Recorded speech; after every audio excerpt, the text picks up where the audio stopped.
Hello students, in previous part you have learned about the operations on matrices. One of the operations that we are going to talk about is determinants. So we will start in this part what determinants are and how they are calculated. So first of all we need to know that what are determinants. Okay, so determinants play an important role in finding the inverse of a matrix and also in solving system of linear equations. So determinants of a square matrix is a number which is associated to the square matrix with a certain algebraic expression. The determinant of a matrix will be denoted by det of A or mod of A. Now out here there are three things written together. Let me elaborate it for you a bit. See, determinants is a part of when we are solving system of linear equations, we need to know the determinants first, and it plays an important part in solving a system of linear equation. Whether initially we need to solve it or not, it plays an important part in that as well. You know that if we wanted to solve a system of linear equations, and we can proceed in solving a system of linear equations. So first of all, if we find out what the determinant of that particular system, we will be able to understand that okay fine, we can now proceed with its further solutions. Okay, so determinant plays an important part. Also it's written that determinant of a square matrix. Now it's a very important thing that determinants are only calculated of a square matrix. Now what square matrix is? A square matrix is those matrices that have equal number of rows and columns. So specifically the thing written out here is a square matrix. So that means that determinants are only associated with square matrix. Okay, so now it's written that the how it is denoted. It's actually denoted by this det of A, det of A, or mod of A. This is the common expression that is written everywhere when we need to calculate determinant for a matrix. Okay. So first of all, before calculating determinants, we need to know that what are singular and non-singular matrices. Now why I have included this topic, it is because when we will be solving linear equations, so we will be calculating determinant first, which will be a first part. Okay, so if determinant, there are certain values for determinant that if that case appears, we have to take a decision at that point that whether we need to proceed further or not. Okay, so for that we need to know that what are singular and non-singular matrices. Now singular matrix is a square matrix whose determinant is equal to 0. Okay,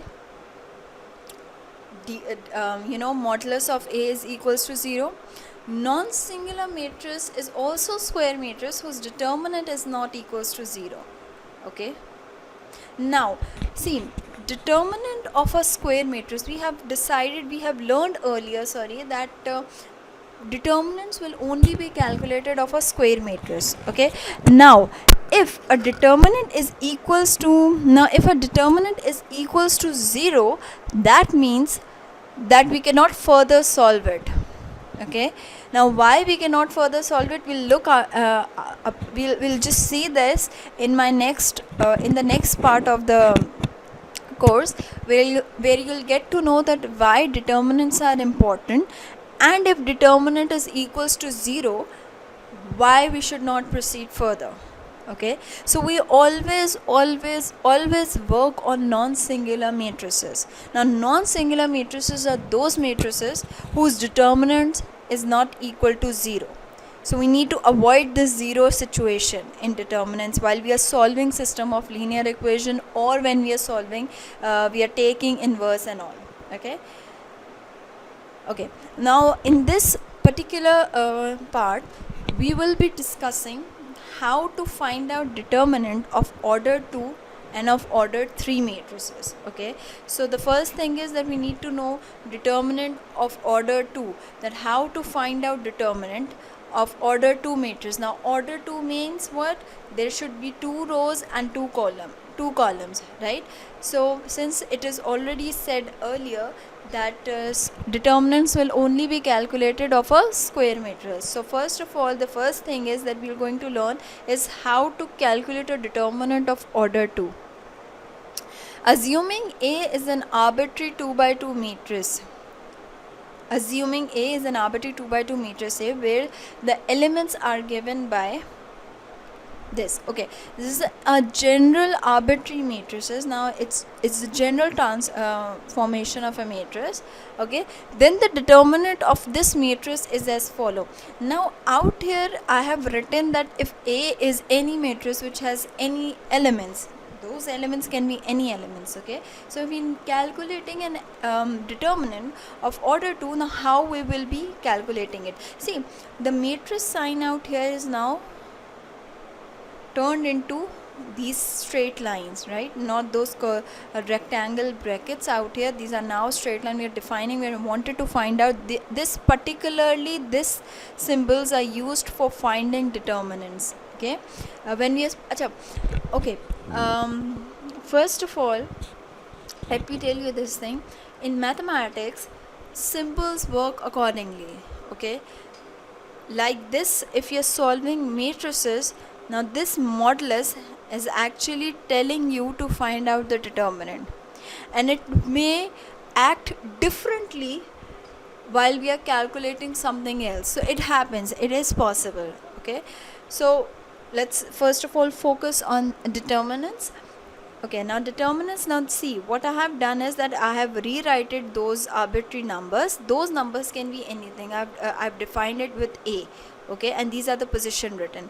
Now if we need to find out the determinant for this matrix, okay, what will be the procedure? We will cross multiply the elements of the particular matrix.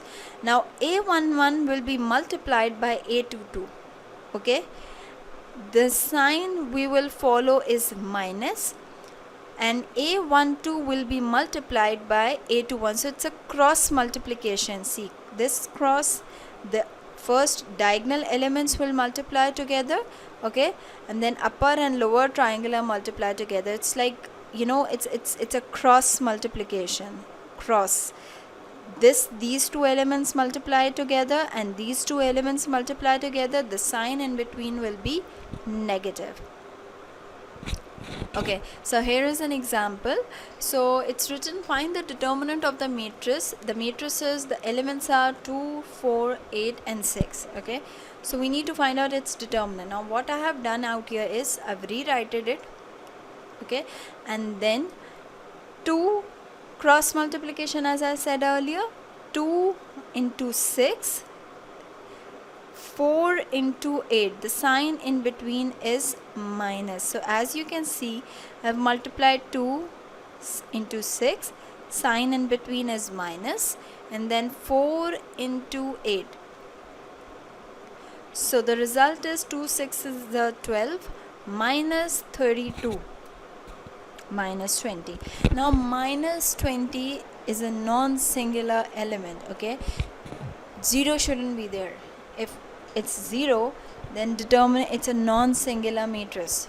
Sorry, if there is 0, it is singular matrix. Now except 0, it can be any number. Okay, any number, but it shouldn't be equal to 0. Moving on, we are moving on to the determinant of order 3 now. Okay, so assuming A is an arbitrary 3 by 3 matrix A, where the elements are given by, now this is basically a 3 by 3 matrix. As you can see, all the elements out here are listed here. Okay, A can be, small a is any, any number. These are the positions defined. As you can see, 1 comma 1, 1 comma 2. Then the determinant of this matrix is as follows. See, when we are solving a 3 by 3 matrix, as we have seen earlier, determinant of 2 by 2 is very easy, right? So what we are going to do, then we're going to break this 3 by 3 matrix into a 2 by 2 matrix first, and then we'll calculate its determinant. Okay, so it's a 3 by 3 matrix right now. What I'm going to do is, Then I'm going to break it into a 2 by 2 meters first, and then we'll solve its determinant, or we'll find its determinant. How it's done, let's see. Okay, now determinant of it, this is basic symbol that we used to do. Next step will be, okay, I've rewrite it again. Okay, now as you can see in this particular step, I have expanded it by using R1. You can expand this matrix by column 1, column 2. It's completely up to you. What we have done is that I've decomposed it using R1. Okay, I've used this R1 through this thing, through this R1. I have break this 3 by 3 matrices into a 2 by 2 form. Okay, now as I said earlier that I'm going to process it in a 2 by 2 matrix, and then we'll solve this its determinant, because we have seen earlier that 2 by 2 matrix solution is comparatively easy. It's easy to solve. So when we are dealing with a 3 by 3 matrix, we're going to follow this procedure, that we're gonna break it in a form, in a 2 by 2 form. Now when we are doing this, obviously we need to know, or we need some restrictions, or there should be like a method of doing it. Now out here, what we have done here, see, we can go back. I have done is that I've expanded it by using this first row. Now as you can see, when I've done this, now you can use first column as well. Okay, it's not necessary that you always use first row. You can use first column, second row. I need to tell you how it works, right? So what we have done is we have fixed this first row. Let's consider it as like we have fixed this first row. Then we start composing it into a 2 by 2 form. Now how we do it? Selecting this element, okay, as a scalar. Now you can say, but it's not actually, it's element A11. Now this position, okay, this position, now we need to break it into a 2 by 2. Now how we do it? See, this was first row and first column. Now we are going to use the subscripts out here. First row, first column. Okay, that means we need to hide first row, first column. The remaining are now a 2 by 2 form. I have now become a 2 by 2 form. If I hide this row and this column, first row and first column, I will get all the elements. I'll get 4 elements, and then eventually turn into a 2 by 2 matrix. See, first row hidden, and first column hidden. What is left? A22, A23, A32 and A33. Okay, now the sign is alternative. The first was plus, minus, and then plus. Okay, now A12. Now A12 is what? First row, second column. So we're going to hide first row, second column. What are the elements left? A21, A23, A31, A33. Now as I said that the sign will be alternative, so plus, minus, now it will be plus. Now this is 1 3. 1 3 means what? First row, third column. You're going to hide first row, third column.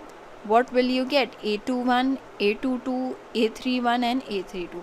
Now if you're working according to the first column, so if you hide first column, right, if you fix the element for first column, so what will be?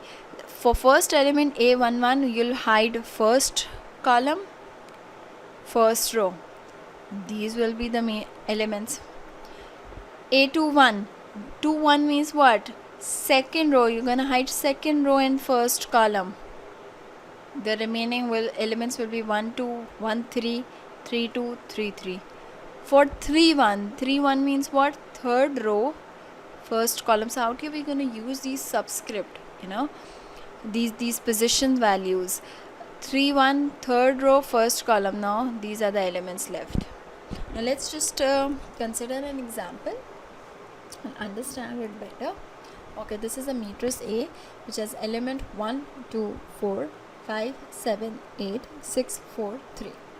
Now for determinant of A, what I've did is that I've fixed the first row and I'm expanding it through R1. That is my first row. 1 determinant. See, first row, first column. 7, 8, 4, 3. Here you go.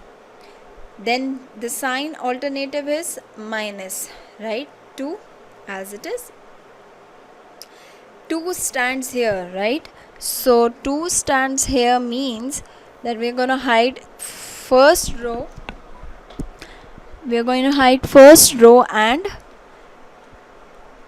second column. 5, 8, 6 and 3. Alternative sign plus, minus and then plus. That means 4. 4. First row, third column. 5, 7, 6, 4. Now what you're going to do is that, see, I have, we have learned earlier that how to find out determinant of a 2 by 2 matrix. We do cross multiplication. 7 into 3, middle sign is minus. 8 into 4. There you go. Minus 2 as it is written. 5 into 3 minus 8 into 6. Plus 4 as it is written. 4 into 5 and 6 into 7. The middle sign is minus. Now see, what I've done is that I've used some basic arithmetic algebra and I've calculated it, and the result are minus 11 minus into minus 66. Now what I did is that I have multiplied it, subtracted and then multiplied it by 2. The final answer what I got is minus 66. Okay, plus multiplied, subtracted, multiplied it with 4, and the result I got is minus 88. So now what I'm going to do is this minus 11, minus into minus is plus, plus into minus, minus 88. Now the answer you got is minus 33. Okay, these are the following questions that I want you all to attempt in order to understand this thing better, so that if you understand what determinants are, we can move further for inverse of matrices and to find to solve the system of linear equations, that which actually is our main goal. Okay, so I would request you also just solve it, and if you have any queries, the answers are given right here. So do solve it, and I hope that you have understood this part. Hopefully we'll learn more about determinants and why they were important in my next part. Thank you so much.